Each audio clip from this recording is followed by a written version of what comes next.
much, Nate, for your lovely introduction. I'm super excited to be here today and to be the one to officially kick this research initiative off with a social science perspective on blockchain. And I'm quite sure I'm talking on behalf of other social scientists out there when I say it's truly special to see our field given the spotlight in blockchain conversations. And I definitely think we should have more of these conversations. So I'm very excited to see this research initiative get started. Yeah, as Nate mentioned, I'm a social scientist in blockchain and an affiliate at the University of Lausanne in Switzerland. And I also work for a major crypto protocol called Beets, which is a DEX and the flagship LST hub on Sonic, and we're also on Optimism. And my primary research interests really center around group behavior, human social bonding mechanisms, culture, and trust. And they typically integrate approaches from anthropology, but also psychology to study communities and group dynamics online. And today I'd like to start with a very fundamental question, which is, how do we actually establish trust in pseudonymous spaces, and what keeps people coming back to some crypto protocols or blockchain communities, but not others? And to explore this very question, let's first take a look at how other social animals behave and form groups. Of course, as a social scientist, I absolutely love to talk about primates. I usually study human primates, but sometimes also perhaps non-human primates, especially in crypto, where you sometimes or oftentimes don't know whether you're talking to a real person or some other being or thing that pretends to be human.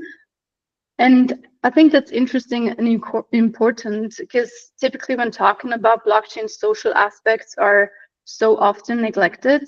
For example, we like to think of blockchain as being trustless and not really requiring social trust for blockchain to work properly or for users to form expectations. But in fact, the social factors might be just as significant for as the technical attributes for project success. And you might be surprised, or maybe not, that we're starting off this presentation with these lovely fellows on the slide when talking about group formation and group behavior in crypto. But anyways, we'll come back to these guys because I think they're really important.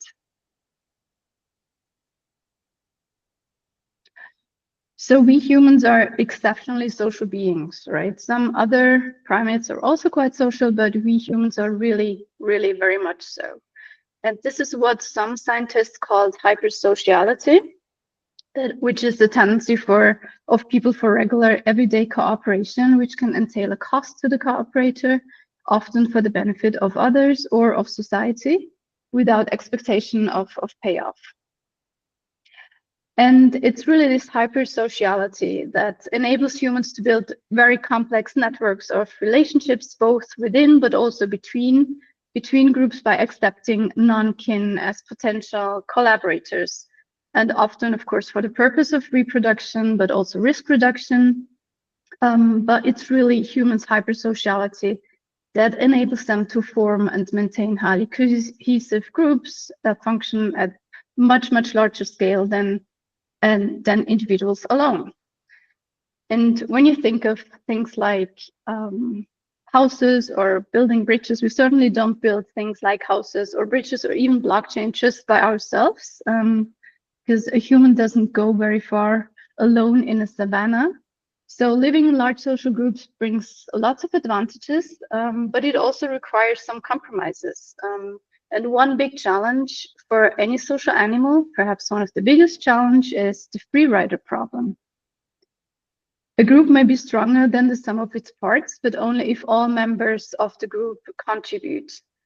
And with individuals within groups, therefore need reliable methods and tools to identify reliable collaborators that will give and not just take from the group, or not just suck the life out of a project, but really actually contribute meaningfully to a project and a group. Yeah, there he is on the slide, comfortably relaxing while others do the work.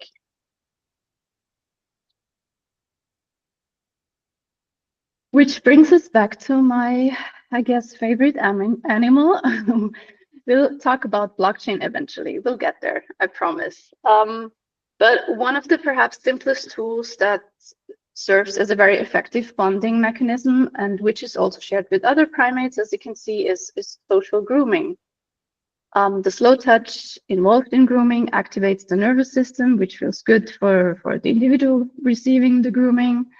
And this positive feeling is then associated with the other person providing the grooming. And in this way, trust is established between individuals through reciprocal grooming. It's literally a case of you scratch my back and I'll scratch yours. And as you can see, these guys on the slide are having a nice little grooming session. But of course, grooming everyone you want to connect with wouldn't be very practical these days, right? The thing is that social grooming, very much like blockchain, has a scaling problem. So it can only be done in series, and grooming can only, and of course, you can only be grooming one other at a time. So all animals, especially humans, have time constraints. We also must have time for feeding and sleeping, as well as maintaining social ties. So alternative solutions and other what we call social technologies had to be established, and some of which include, for example, synchronous behavior like dancing and rowing and singing that significantly contribute to social bonding. But then also things like reputation and gossiping are very effective means to maintain social relationships.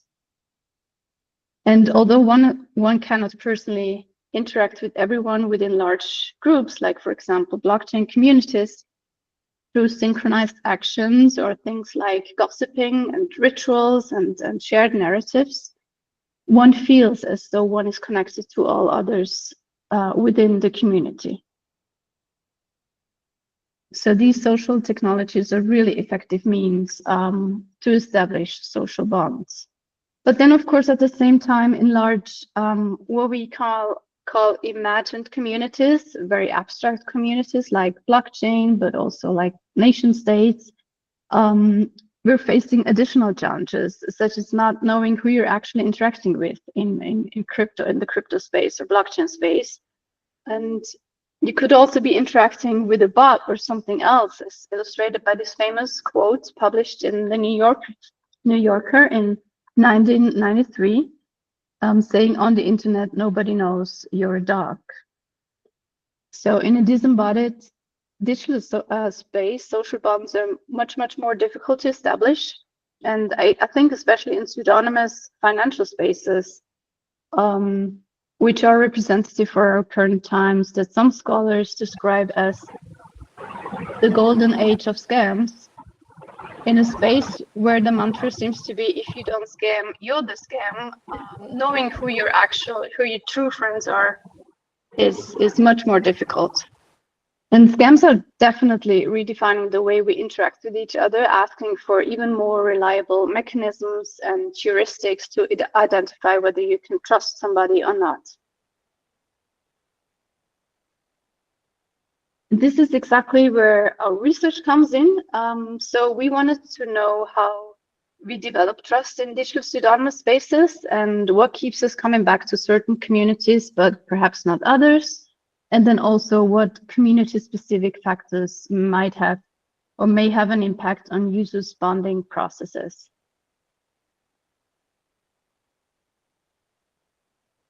And we were looking at this through the lens of social identity. It's well established in the literature that social identity plays a significant role in building trust and fostering group cohesion. It goes beyond just objective group membership and refers really to deep connection to group and the emotional significance attached to this connection. So it kind of sort of allows for your personal identity and the group identity to merge and become one. So, for example, you might identify very strongly as an academic or as a doctor or as a football player or professional trader, whatever it might be, there's strong empirical evidence that social identity does play a key role in promoting group loyalty. And even if staying with one's groups comes at a personal cost. So for example, when given the option to move from a low status group to a high status group, high identifiers choose to stay with their own group, while low identifiers would not, and regardless of the threats to their identity. And with regards to blockchain communities, establishing social ties, strong social ties, I think is even more important and particularly relevant. Is unlike in other social networks, these groups are typically super rapidly developing and transient and very dynamic. So members are constantly faced with the choice between staying or leaving their group to invest their resources elsewhere, for example, in a project with higher financial returns. And we were super happy and excited to receive an Optimism academic grant to conduct this study. And the results of the study just got published in the peer-reviewed academic journal called Frontiers in Blockchain in March this year, which is nice. And our study was of exploratory nature because nobody has done any kind of research in blockchain or crypto before. And it included various platforms to increase comparability of the results and also to just collect more nuanced insights. And the platforms included, of course, Optimism itself, but then also a few smaller dexes such as Beets, Velodrome, and the Byte Masons at that time. And just a few words about the methods. So we were operating with an inductive mixed methods design, including qualitative interviews, but also a large-scale quantitative survey, and followed by a shortened Discord analysis. And we kind of tried to enrich these insights with our own observations in the space. And I think that was a real advantage. We've been part of most of these communities for quite some time, which enable us to really work as closely as possible alongside those communities and really helped with not just accessibility in terms of recruiting participants, but also establishing trust to the communities ourselves. And on the slide, you can see how we present ourselves and position ourselves as researchers in the space with my avatar. And then also, I didn't just conduct that study by myself, but had some support from my collaborators, Aerodress and Fawn. And so we were really able to closely observe how these communities actually behaved and take notes of that and compare that with what people would say in the study, how they would behave versus their actual behavior. And here's are some of the results. So we measured how fused people were with their favorite community. And this is just an example of optimism, or for optimism. For optimism, you can see that people are very fused with the protocol. And the layers of identity, or the layers of fusion, range from not being fused at all to kind of becoming one with the protocol. And as you can see, optimism people are very optimistic about the project. But we still don't know why. So we still don't know what the factors really are that explain why people keep coming back to this particular protocol and stick with it long term.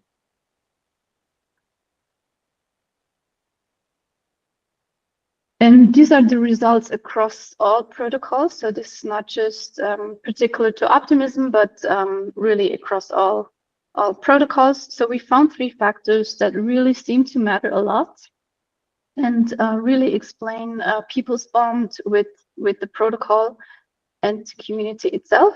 And those 3 factors were social rewards, positive outlook, and investment level.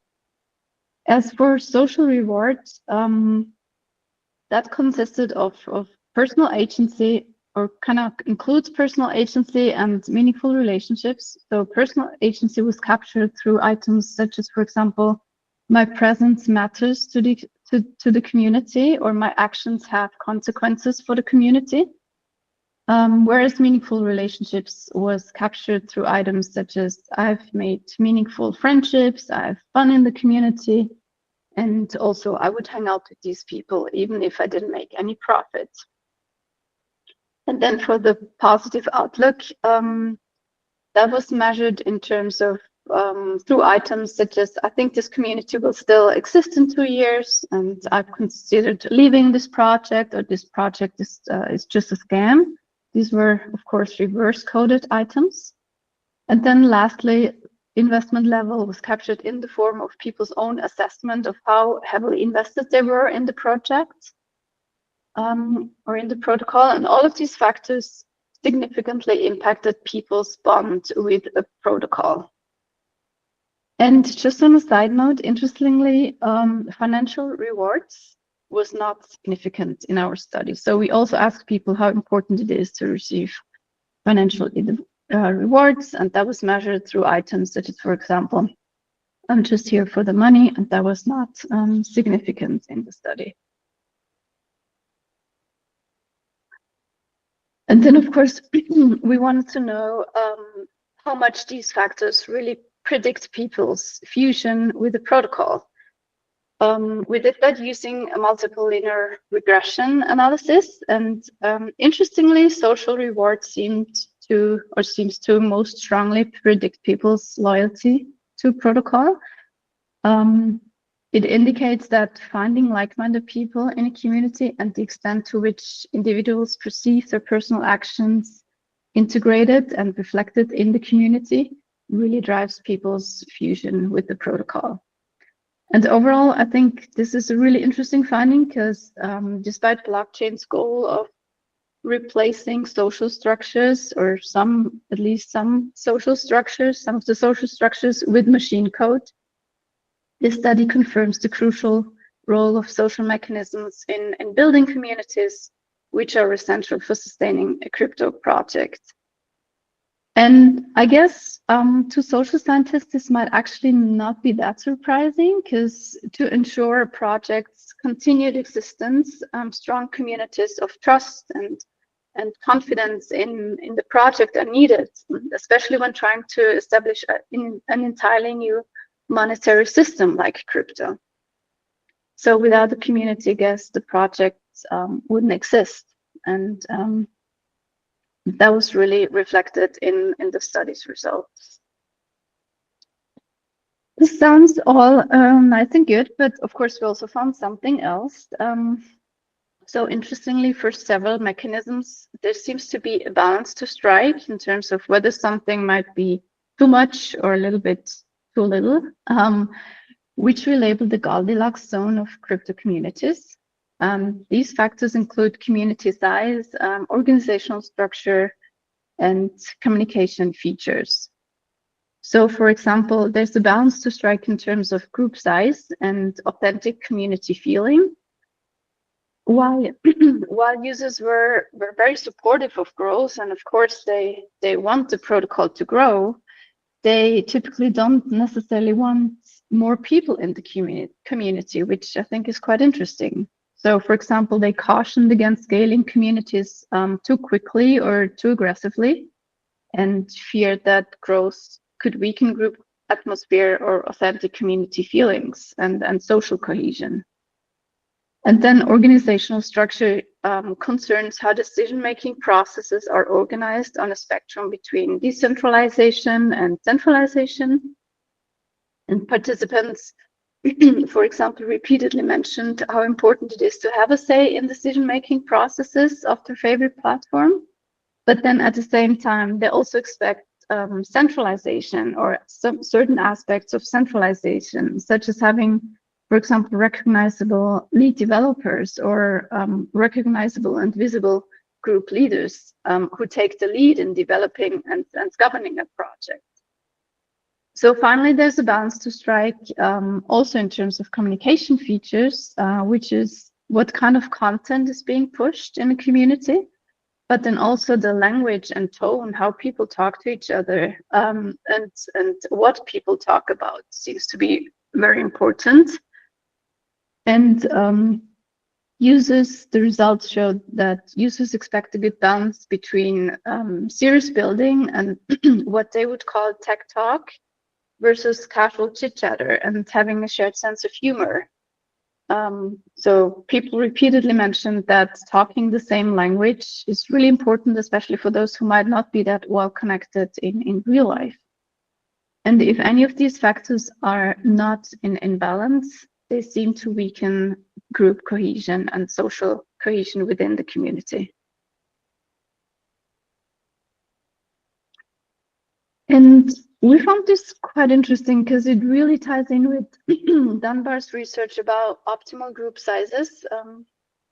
You might be familiar with Dunbar's number, which is a concept developed by anthropologist Robin Dunbar, suggesting that the maximum size of meaningful relationships that a person can maintain is 150. So we have typically around 5 very close friends or family members and 15 very good friends, which he calls the super family. And that goes up to the number of 150, which he calls a tribe. And the largest group that would be up to 1,500 people that we can still recognize, but don't necessarily know their name or have a meaningful relationship with. And I guess in light of that, it's really not surprising that participants expressed some concerns about growing the community too much and potentially losing the community vibe and community atmosphere.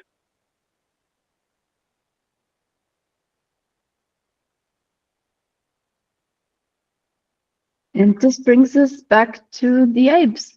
Crypto communities have grown in a huge network of millions of users, and having recognizable identity markers for groups larger than 150 or even much, much bigger works really well and is quite important because they serve as not just a communication feature and as a trust heuristic to attract like-minded people, but also to foster social bonds across group boundaries.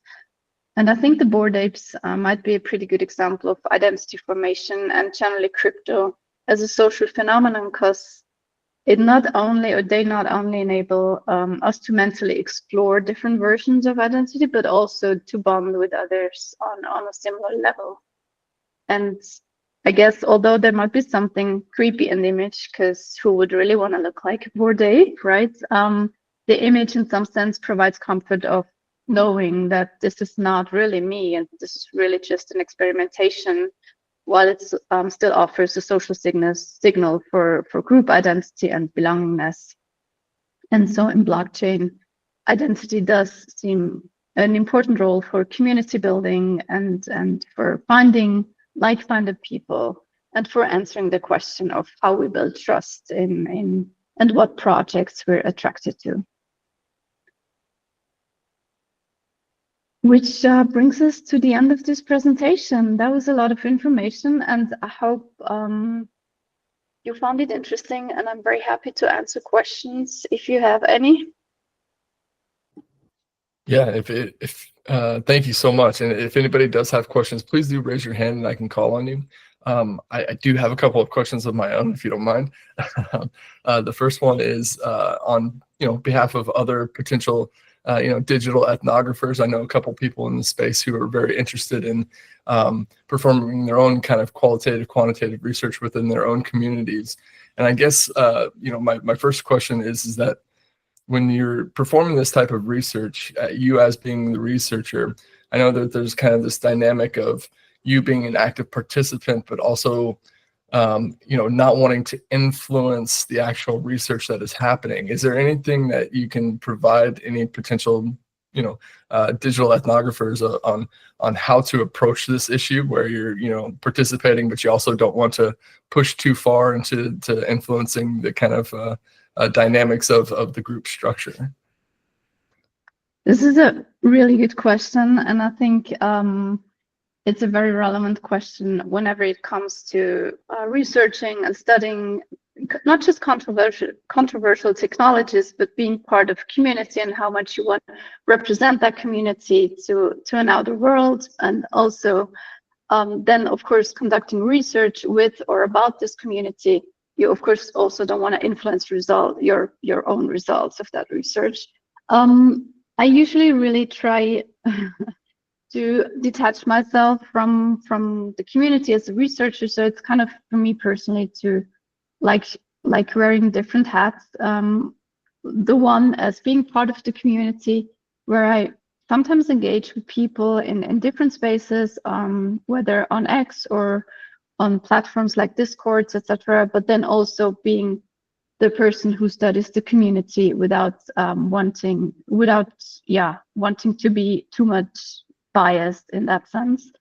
I think it's quite important. For me, it was useful to reflect on each steps that we were taking in the research process with other people who would not necessarily be part of these communities, and reflect on the actual research and the process from like a more abstract level, and get feedback from like others out there who might be studying technologies and controversial technologies, but not necessarily be part of the community themselves. Nice, thank you. Yeah. Does anybody else have any questions as well? Please feel free to unmute and go ahead and ask. If not, I have another question as well.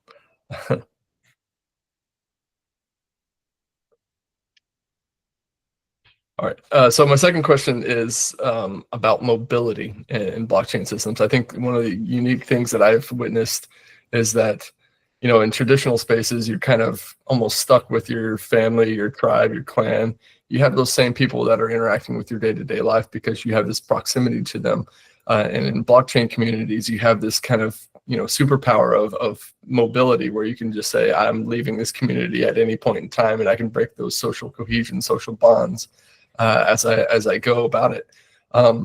Is there anything that you've observed that works really well in terms of keeping people there, or allowing people to leave and come back, and, you know, other, you know, areas where you think that we need to improve on within blockchain communities in order to keep people engaged without, you know, trapping them, so to say? I feel like it's a strange dynamic, but it's something that's new to most people, this mobility power. Yeah, also very interesting question. I think the problem, so to speak, is that the barrier to exit is very low in blockchain. As you mentioned, you can just leave the community, and people would perhaps not even notice it, or just notice it after a while. And I think to keep people engaged in a community, it's just also what our research showed is it's really important to find like-minded people. Maybe I can show that slide as well. Where people often mentioned that, you know, what initially drew them to a community was really unique protocol features or unique community features, and over other community factors. And I think if you can use that and kind of leverage that and transform it into, or translate it into, like, let's say, for example, what we did at Beets is having weekly calls with the community, where the community can just pop by and ask questions, and the lead developers would be there and answer questions. Or we would have some sort of, like, what we call the conscious conversations about other things related to the protocol still, but could also be unrelated to the protocols. People would then sometimes also talk about some real life stuff. And I think that kind of having these doesn't even need to be in-person events. Of course, in-person events always help. I think going to similar or same conference and meeting at the conference, that always helps. But just having these events online and really gather the community around a common theme is quite important. And I guess some structure then also helps, such as, for example, having a common theme that, you know, you say, okay, every Thursday we're going to talk about the newest technology in the space, or every Wednesday we're going to talk about perhaps the social aspects of blockchain and the more social science, some social science insights of building communities and things like that. So yeah, if that answers your question. Yeah, for sure. And Ben, go ahead and pass it to you. Feel free to unmute. Annika, thanks so much for this presentation. I've got a whole load of questions, but I'm going to stop myself hogging the mic. I'd just like to ask two things. One's very specific. On one of your initial slides, the relationship between trust and group bonding, and I was unsure which way the causation went. Do people form groups because they trust, or do they trust because they're part of groups? Or is it kind of a tango between the two and something emerges in between? So could you just clarify a little bit more on that? And then I guess, yes, that's the one. So yeah, just unpacking where the causation is on that statement. And then my big picture question here is about all the hype about automation and agents. So if we think about a future where people are delegating their decision making to machines to act as their delegates on their behalf, their advocates, then how does that affect these kinds of factors? Or the fact that it's humans behind these machines, actually these things might be durable and remain strong? Or do we need to rethink underpinning social dynamics when you add in these intermediary machines in social interactions, communication, decision making? Yeah, thanks for your questions, Ben, and thanks for coming. So yeah, maybe to your first question about trust, here it says people trust others they feel connected to or identify with more than strangers. And I think that kind of works in tango. So for example, so trust first has to be established before people identify with somebody. And I mean, establishing trust is like a fluent or very dynamic process that's ongoing and needs to be worked on and established before the whole concept of social identity ties in. But then regardless of in the process of developing social identity and actually realizing that your personal identity kind of matches with the group identity and you found like-minded people, doesn't mean that trust is not important anymore. Interestingly, so that kind of works in tandem. And interestingly, we also measured trust in the study, trust in the team, which was not a significant predictor of people's fusion with the protocol. But it doesn't mean that trust is not important. It's quite the opposite is the case. Quite on the contrary, I think that trust really just works as a prerequisite for people to bond with each other in these spaces and bond with each other online. Let me see, I think I included this slide as well. Oh yeah, it said it here. Exactly, social reward was more important than people's investment level or trust in the team. And your second question, I think, is a tricky one, or we could talk about this for the next few hours. I think it does require a restructuring of the social dynamics, the underlying social dynamics of how people engage with each other online and establish trust and form social bonds. But then also, I think, some things might actually work out really well to have people replaced with, let's say, bots or some automation, automated processes, which can facilitate efficiency in a protocol and eventually contribute to more efficient problem solving. But then I think when it comes to really the social kind of forming social bonds and impacting group behavior, the personal means and attributes are still very important and will always remain important because we're social beings. That's why I try to come from a more anthropological side, and also talk more from, having a look at how other social animals behave and form groups. So at the very core, we're social beings, and that will always remain important, I think. Yeah, that's a very brief answer to your very fundamental question. Yeah, if anybody else has any questions as well for Josey, please don't hesitate to unmute and ask away. Yeah.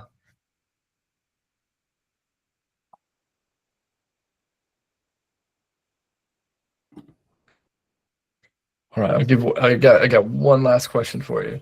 Are there any mechanisms or tools that you've seen communities utilize that have been very impactful in terms of creating those kind of social bonds that are outside of kind of the incentive reward structure? And does there have to be some type of kind of economic reward as like a baseline for people to maintain engagement? And then outside of that, I didn't know if you had any thoughts about the demographics of these communities as well. So I'll just So yeah, in terms of the first question, I can say that I've seen that, and this actually ties in with some of my previous research that I did on gamification and why people play games. If you provide, it doesn't always have to be financial rewards, not at all. If the rewards tie in with people's very intrinsic needs, which are, for example, as we could see here, social relatedness to others, finding like-minded people, but then also competence is a very intrinsic need that all of us have, and autonomy.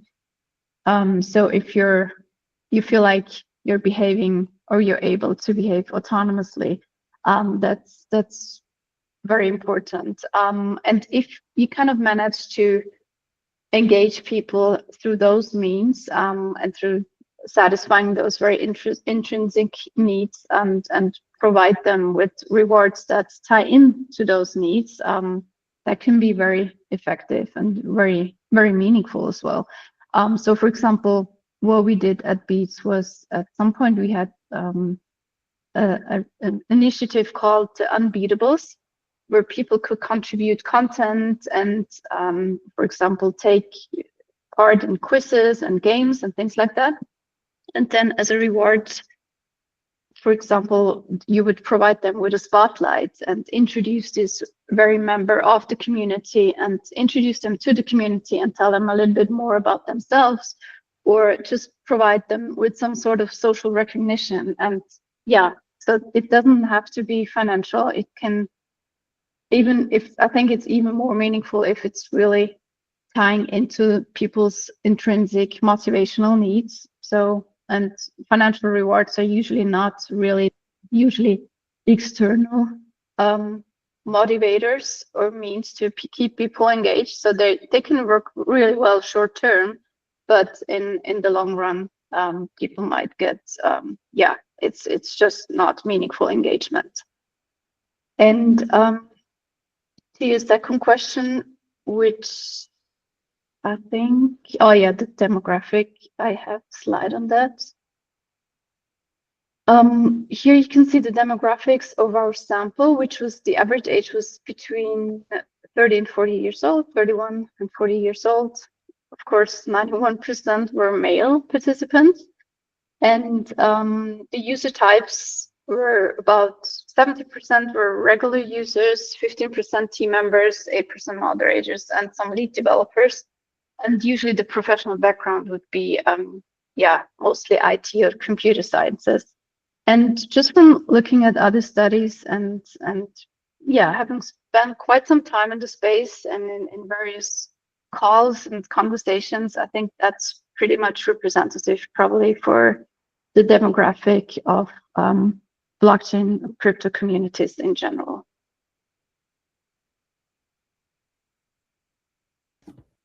Yeah, those demographics definitely check out from my experience as well. Unfortunately, hopefully that can change over time too. But yeah, I'll pass it over to Ben. You have another question for? Thanks. again, just listening to not only your talk, but just your responses in this Q&A. Maybe my question is a bit of a speculative one. And I wondered, is there any kind of like decentralization journey or narrative when people sort of at the start of joining communities and as they navigate through? There was a comment before about, you know, people might be signed up to this philosophy, but then they could be looking to particular individuals or teams to be to demonstrate some kind of leadership or something like that. And I didn't know, is trust low at the start and the promise of decentralization allows them to join that, but then as we establish bonds and we start trusting people, does that mean we're okay with more degrees of centralization, or is it the other way round? I trust the foundation, I trust the founder, it's very centralized, I make these social bonds in the community, and that somehow correlates with this ambition and evolution of increasing decentralization. Or it's not so clear cut. Different projects, different people, different interactions. There's a different story for each of them. Ben's bringing out the big questions, big philosophical questions. Perhaps not philosophical, but big questions. Yes. So I think just based on this particular study, and that was really a large-scale study, including interviews and surveys and observations in the space, we can say that people usually not just join for unique protocol features, but usually for the vision or ethos that this particular community or protocol has. So this is really what draws them in. And then, of course, we could also see that professionalism is very important.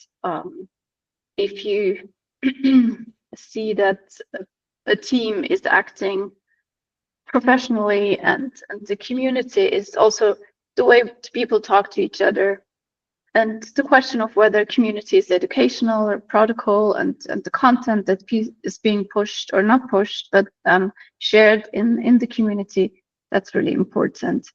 And then oftentimes it depends on what protocols you're talking about. But so, for example, for optimism, we could definitely see that decentralization, joining for the reason of decentralization, was a big topic. And we would need more data for that. But for optimism, we can also say it was much less personal or social in a sense of having unique features, apart, of course, from its ethos, etc. But it was in terms of like personal engagement in the community was much less personal than other smaller communities or DEXs such as Beets or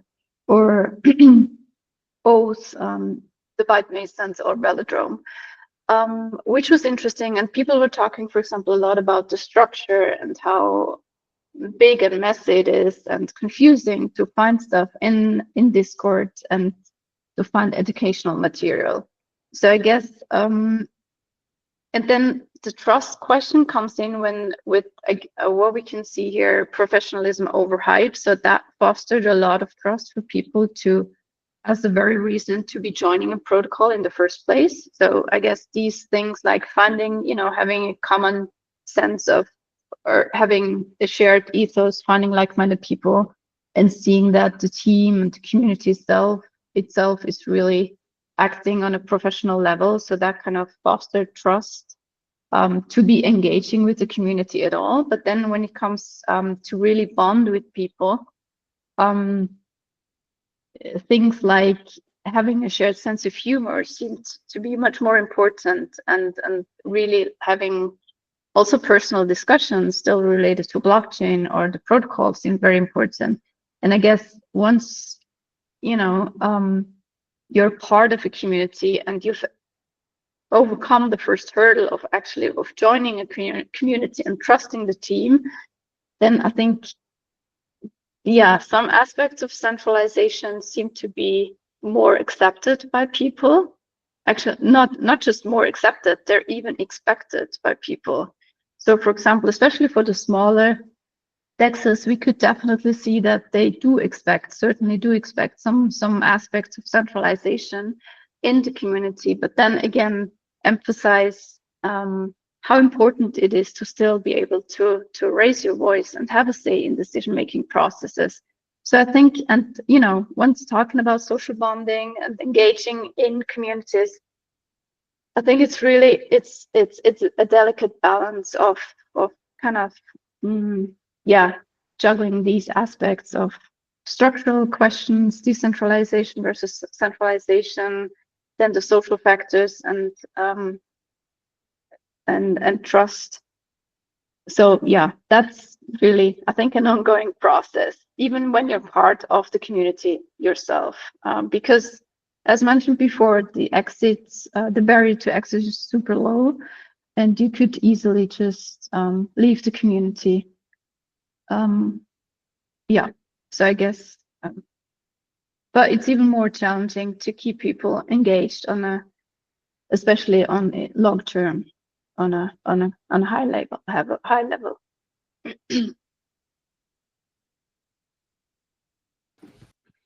Yeah, and I'll do one last question to wrap things up. I guess just what is the biggest mistake that you've seen communities make in terms of trying to engage with new community members that are coming in? And is there anything that you found that is the most effective, or anything insightful that you've observed within your research? Mm-hmm. Yeah, to your second question first, I think approachability of lead developers is very, very important. We've seen that throughout all interviews and throughout all our data, that approachability of the team, especially lead developers, is crucial. So for example, the team or the community around the Bible Masons repeatedly mentioned this particular lead developer who would be on YouTube shows, on podcasts, but then also present within the community. And that kind of really almost resembles parasocial relationships that people would establish with these lead developers, just from seeing them on shows, and to be able to interact with this person, even if they're not interacting with the person in the community on Discord themselves, but just seeing them there and being present and having the possibility and to answer questions is very, very important and really appreciated. So I think that's crucial. And then one of the biggest mistakes, I think, is also based on this research, what we could see is that what is not appreciated at all is when communities push narratives and kind of try to persuade people and steer them into a specific direction, and kind of what participants would try to modify people's behavior. So really pushing content and pushing specific narratives is something that I think is perhaps one of the biggest mistakes, and that people would also typically associate that with a hype community, what they call hype community, or like a community, a frenzy community where people are just too excited and there's too much going on, or they give away free things all the time, which was not appreciated. So because that kind of contrasted with professionalism, that was kind of the opposite of what people thought is professional, which on the other spectrum, professionalism would be much more about providing educational content. And I think that's also another important point to your second question of what's important in communities: provide educational content and be transparent and consistent in communication, and really having the team available for answering questions and helping out with problems. I think that's crucial. Yeah, I'm really fascinated with the social component of blockchain communities, and I think that's something that's very underappreciated at this point in time. And I'm really glad there's people like yourself that are doing this type of research within blockchain communities, because it does provide a lot of great insights into how we make more effective protocols. And so yeah, I just want to thank you so much, Josey, for sharing your research with us today. And we're very grateful for the time and effort you put into this work. And yeah, to everybody who joined us today, thank you for being here. If you enjoyed today's session, just be sure to keep an eye out on the TEC Research Hub. We're going to have some more upcoming events, publications, and kind of these community-driven insights where we're going to have these conversations around the work that others have done in the space. And yeah, well, we're just getting started. We'll have another event later this month with Daniel Espina regarding DAO tooling. And so we're going to kind of cover a bunch of different areas and research within Web3. And we just want to say thank you so much, Josey, for being kind of the first through the wall here and just presenting your research for us. And yeah, if you're interested in digital ethnography, this kind of social component to blockchain systems, please don't hesitate to reach out to the TEC. Josey herself, I assume, is okay with that. And yeah, if there's anything that you need or we can do for you in your research, or pushing it forward, please do let us know. But until next time, take care, everybody, and stay curious. So thank you, Josey. Thanks for having me. It was a pleasure. Thank you, everybody, for coming.